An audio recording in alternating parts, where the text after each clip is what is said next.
তো আজকে বাবা চিকেন খাবার জন্য আমি বাজার থেকে চিকেন নিয়ে এসেছি। তো আমি এখন মাংস রান্না করব। তো তেল দিয়ে তেজপাতা দিয়ে দিলাম। এখন পেঁয়াজগুলো একটু দিয়ে দিলাম তেলের মধ্যে, তার সঙ্গে কাঁচা লঙ্কাও দিয়ে দিলাম। পেঁয়াজগুলোকে একটু ভেজে নিব ফার্স্টে। এখানে একটু হালকা করে হলুদ গুঁড়ো দিয়ে দিব, তারপরে একটু নেড়ে নিব ভালো করে। লবণ দিয়ে দিলাম। পেঁয়াজগুলোকে একটু ভাজার পর মাংসটা এখানে দিয়ে দিব। চিকেনটা দিয়ে দিচ্ছি। এখন একটু ভালো করে সবগুলোকে একসঙ্গে মিক্স করব। তো এখন আমরা একটু লবণ দিয়ে দিব। আগে একটু হলুদ দিয়েছি, এখন হালকা করে আর একটু হলুদ দিব।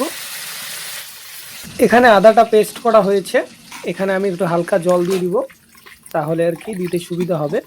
এখন আদাটা দিয়ে দিচ্ছি এখানে। এখন আমি দিয়ে দিব রসুন বাটা।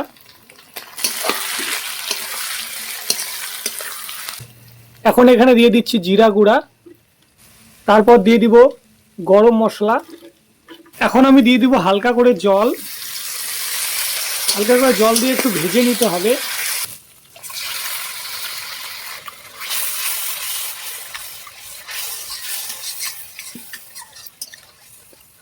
তো আমাদের মাংস রান্না একেবারে কমপ্লিট, আর এখন আমরা খাওয়া দাওয়া করব।